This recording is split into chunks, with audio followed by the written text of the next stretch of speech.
we'll just play the whole thing and then we'll comment on it. Okay, So you need to just say pause and then we'll short. All right, it's a little bit weird here, but let's do it. There are substantial constitutional questions about everything connected to the Rekieta case. So there's been a lot of focus in LawTube on the substantive charges and those that want to make sure that Nick's health is in good state, and that's understandable. But I think LawTube should start to focus on the constitutional issues of what's taking place here.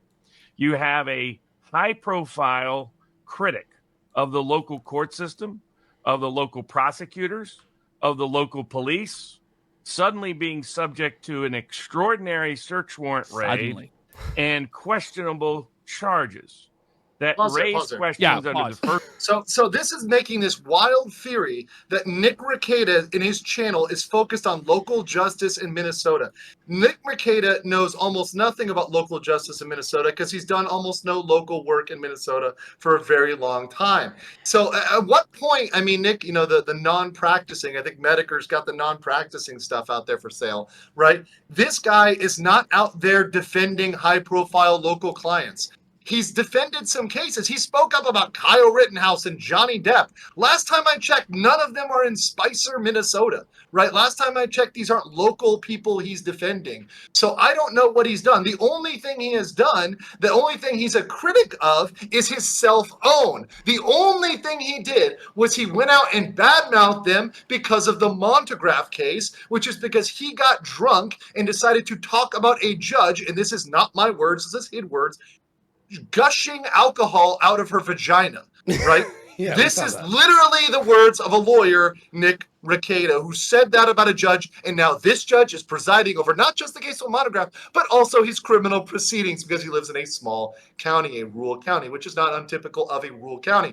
This is a self-own. So when people talk about bias, oh, it's a biased judge, only bias was created by Nick Rekieta. It wasn't because this judge came out of here and out of nowhere and said this. No. In fact, we have zero statements of this judge saying anything about Nick Rekieta. The only we have is Nick Rekieta saying nasty things about them. If that was a standard in our legal system to disqualify a judge, oh, you just have to talk shit about them. Then you just talk shit about every judge and then all be disqualified. I was about to say that. Wow. So it's like if you're It's charged. retarded. It's retarded. This is their defensive argument. Whoa, let's go. Wow. This is their argument. This is the big brain Barnes argument. Once again, look, guys, I was willing, and true, if you look at my stream the day before, I had a PowerPoint. I was willing to go through the Constitution and and play nice. I even wrote a very nice DM to Barnes saying, hey, okay, well, let's talk about the Constitution. Let's do it out. Let's do it LawTube style. Let's go out. Let's talk about the law. And you know what he decided to do, guys?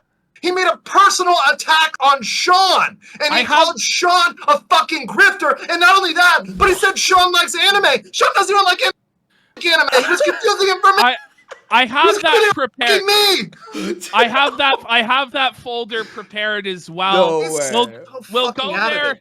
We'll go there after we deal with some of these but Barnes. Think about this. Think about this, Ashton. Is this the guy you want to handle your case if he can't even get the fucking facts straight? The basic factor. Is this the guy you want to defend you? I hope that Nick doesn't get sucked down this like Vic got sucked into the case by Nick. I hope it's not like karmic rebalancing where Barnes is sucking them into a lawsuit that's going to be, tilting at windmills, like he did with Vic. If he takes Barnes on as his attorney, this is going to trial, right? Well, he would try to make it to go to trial. Yeah, sure. He would try to make it.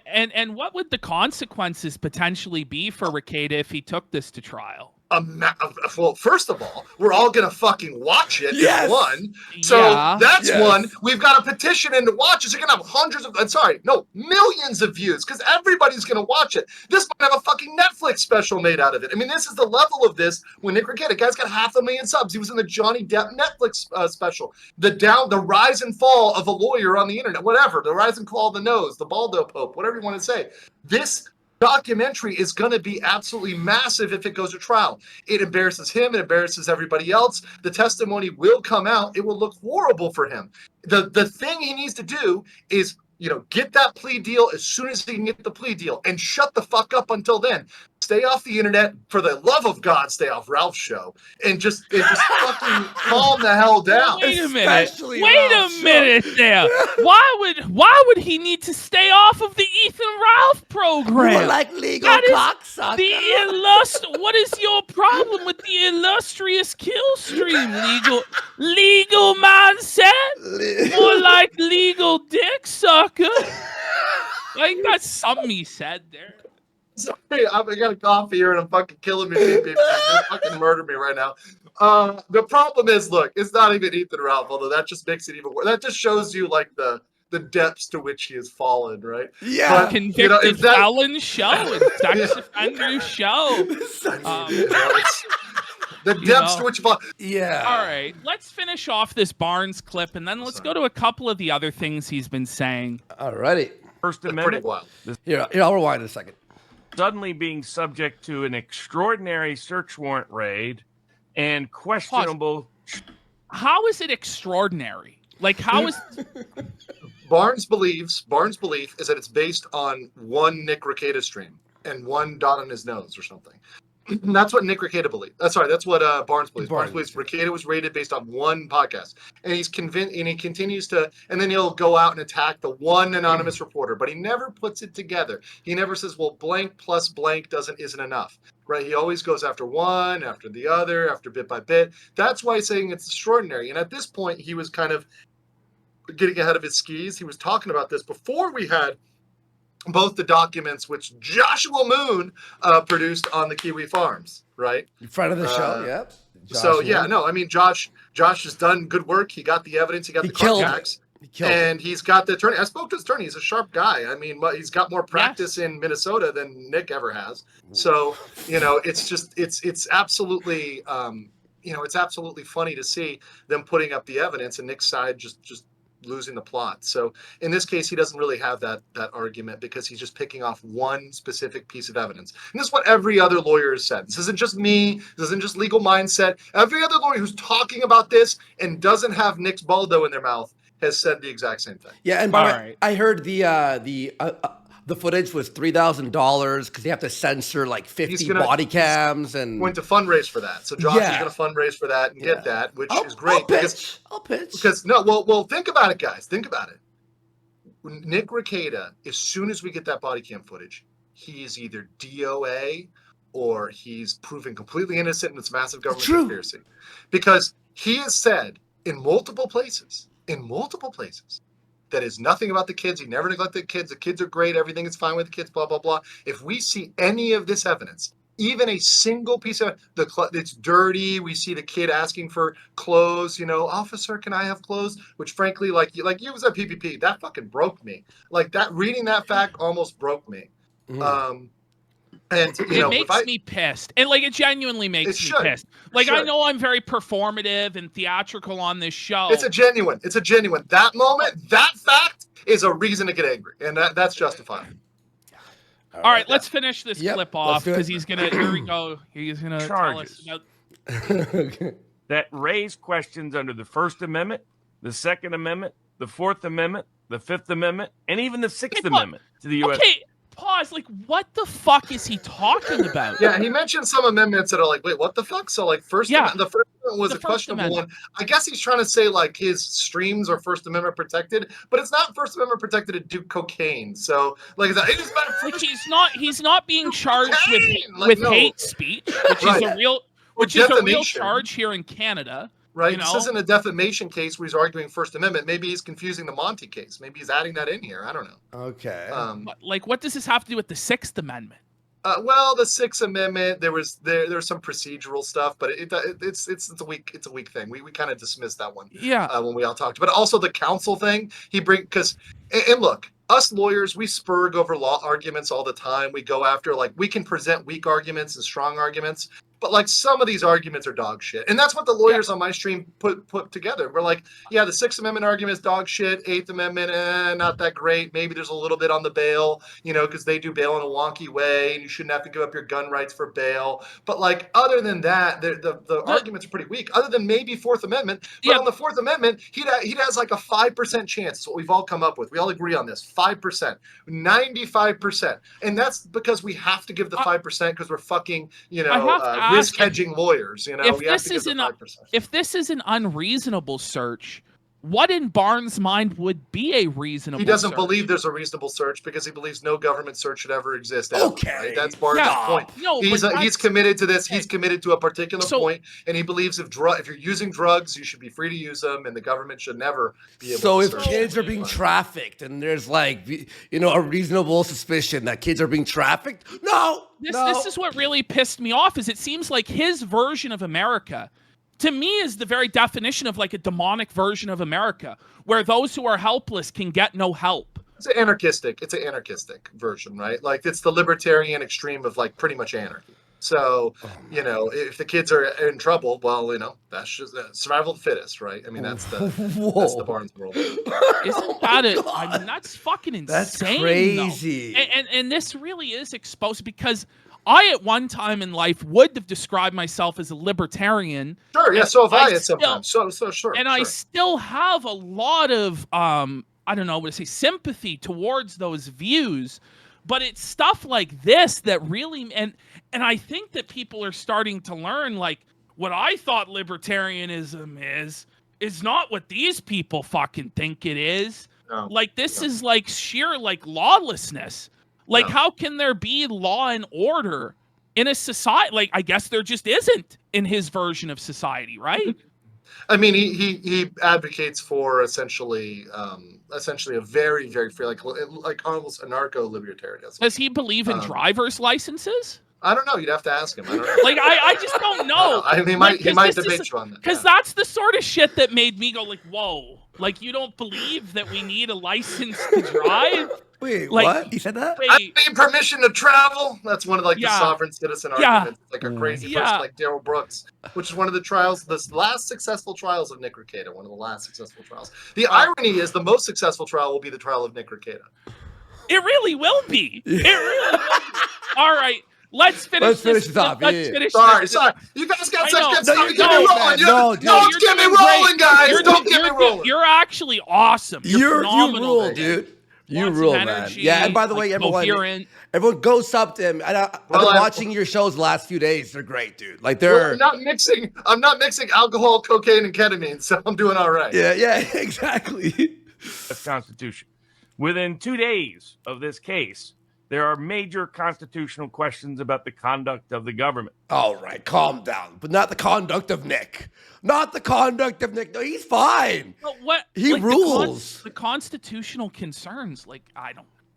Well, all right, I thought it would be a good defense, but I gave it a good faith effort, but he's come out time and time again with these bad takes, and I said, and I've discovered over the last 2 days, and once again, I'm willing to give it a fair shot. I've had people send me like 1 or 2 cases that trying to defend Nick's point of view or find a way out, and they just haven't been good. None of the objective evidence has been good. Drama and hyperbolic statements aside.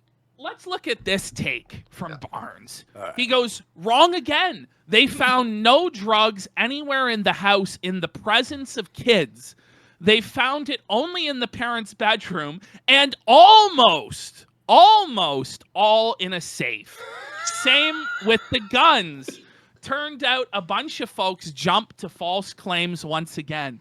Jesus, what do you make of this defense? It's so fucking stupid. I mean, once again, the kids are in the house. They're doing the drugs there. They're doing the drugs like at the residence where the kids are. Now, yeah, it's a big house, but hell, what we've heard, it's pretty cluttered. So probably the free space is pretty limited, right? Because the place is a fucking pigsty from what we understand from multiple documents.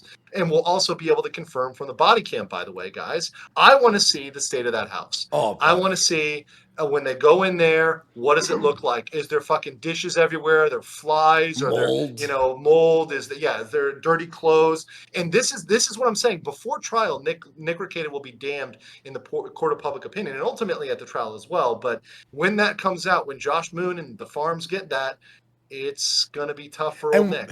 And we're gonna do a 4-hour frame by frame pointing at every. That's gonna be 8 hours. That one's gonna be 8 hours, guys. I want to point something out about this, because Barnes has said like he's sticking strictly to legality and he's sticking strictly to looking at this through a law lens. But what sort of application to the case does the presence of kids being around the drugs even really have? Outside of the child abuse charge, like the coke is in the house, isn't it? It's relevant to the neglect charge. So they do need to have, like, if the kids were at another house, if they were living with, like, if they're actually living with the grandparents at the grandparents' house, then they can't charge them with that because the kids aren't there, right? They're not at that residence. But if they're at the residence, they're presumed to be about the residence and around the residence. And as we saw from the supplementary report, the kids were all over the house. They're in various parts of the house. Some of them were with the mom, some were not with the mom, some were very young. So you'd imagine that when, Kayla is in the K-hole, or when Nick is fucking schnozzing up some Colombian booger sugar, that, like, they're going to be walking around and the kids are going to be there. Even if the kids aren't handing them the snort tube, that's not what's required under the law, just because they're doing it, at that residence around the kids. And mind you, this sort of behavior was documented kind of around the house. And that was documented also in some of the footage, which is kind of the footage is telling on themselves, right? Those YouTube streams and the Steel Toe streams were telling on themselves because we saw those were included in the actual search warrant. So this analysis falls short, and it's not going to ultimately prove it. And look, once again, let's say we got rid of the neglect charge. Let's pretend we got rid of it. They've still got the drug charges. And by the way, they still have the gun charges too. Yeah. Right. So, like, you're not, just because you knock out the neglect charges doesn't remove the drug charges. So, people in this case, they keep trying to knock out one charge, and maybe there's some wild theory or something that can knock out one. But I've yet to hear somebody with a theory of the case that knocks out all three claims. Oh, and also one thing, real fast, and almost all in a safe. Almost. Yes, not all of it. Not all of it. He almost was legal. It was almost legal, guys. It wasn't fully not legal. Point that out there. All right, here we go. Really wild. What do we got here? A cop reported that a pastor said that an unidentified preschool teacher said none of the kids are in preschool as 6 to 16 years old. That unidentified children said they were hungry and wearing the same clothes. LawTube converted that into OMG, children went to cops and said abuse. This is why fourth-hand hearsay isn't reliable or admissible. What do you think of that?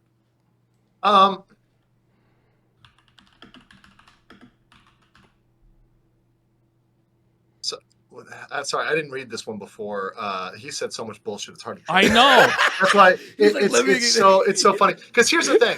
This is the thing. It wasn't just the children, right? And this is the ridiculous. Well, first of all, we've gotten the supplementary report. There was not just the children telling their teacher, it was their objective observation of the children. The children were observed to be dirty, were observed to be smelly, were observed to be wearing the same clothes. So that's an objective observation. There's this whole theory that, like, they prodded that the preschool teacher was, like, out for Nick, and they, like, had these leading questions and they were forcing them into it. No, 5 objectively observed things that went towards the children being neglected, right? Dirty clothes, is it not smelling, true? hungry. In one of the documents, didn't the aunt of the children come forward as well? It might have been the document. It lists them, but it's not clear exactly. It's not clear exactly what information they specifically provided. But once again, there's multiple sources here, guys. So this is not just one person. We had to be clear. In the report, the supplementary report that came out today makes that clear, that there were at least 5 people from the church, right? 5 people from the church right? That is a significant number. It's not just one or two people. And these people are observing Nick walking out during sermons with the marks on his arms, right? Which is backed up by law enforcement, which by the way, has photos, which by the way, are gonna come out of Nick's arms.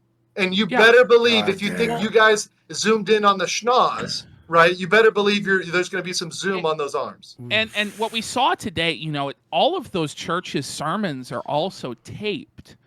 So we can there was observe. some Kayla, right? There was a little bit of Kayla looking strung out. I saw one or two photos. Yeah. And was then April also there Rekieta was shaking as well. It looked like uncontrollably in the pew. Yeah. And there's hundreds of hours of these sermons available on the YouTube channel for people to go through as well to observe. Yes. And I'm sure the Farms is on it, you know, I mean, and but they like, are. But the thing is that like beyond that, this is what I asked my chat. And I said, guys, I've got people that are. I have Nick stand in my chat's very even. I have Nick stands and I have Kiwis and I've got people who hate Nick and don't like Nick or are mixed or whatever. I've got everybody in my chat, right? And I asked my chat. We had 12,000 live viewers, and I said, how many of you think Nick looks strung out objectively on his streams over the last few months? That was my question. 96%. Yeah. 96%. And we have the Nick defenders in my chat. 96% said he looked like objectively, right? Because in the report, we had the law enforcement looking at his streams and saying they're seeing what you guys were seeing, what you guys called out, right? What Andy called out, saying, I was on coke. That looks like me. Yeah. Right? And it's not even just that's what the cop said. That's what the cop said. He said, this looks like a guy who's on drugs. Also, it's not even his visual, too. The way he was breathing, I'm telling you. I've been around people who've done coke. The way you could, like, I always say, it sounds like you're breathing through. Andy, I'm from Miami, man. Cocaine Cowboys. I've seen this shit. Yes, it sounds like you're breathing through a small straw. That's what it sounds like. And I don't know if we brought this up, but the cop who did it, he brings up in his report his extensive training and expertise in this area. 15 years. And look, okay, Nick, sorry, Barnes, you can maybe knock out one thing, maybe knock out another thing, but you're literally trying to sell a theory. The teacher's against him, the pastor's against him, all of the cops are against him, right? Everybody is against Nick Rekieta. It sounds like he's O.J. Simpson. Like, well, guys, I patented if the Baldo doesn't fit, you must have quit. I was the one who was putting that out there first because you guys put O.J. Simpson, and I was like, what is this? The Baldo doesn't fit, he must have quit. But like, guys, I mean, he is not. No, he's not some sort of super sympathetic. It's not that same scenario. He's not going to get off. Like he doesn't have the race angle, and he doesn't have the celebrity angle. Like I'm sure they'll try and push that, but he's not a household name. And Medicare said it best. He's a mini E-celeb. Yeah. Mini E-celeb. Mini. And we're like micro. And there's micro. You're the micro peen. Yeah, we're the micro. You know? Like none of us are huge. You might call it the Aaron. No, I'm joking. We're the Aaron of Cox. I'm joking, Aaron. Seriously, like I just don't talk to police. Like, do you think this is just a person?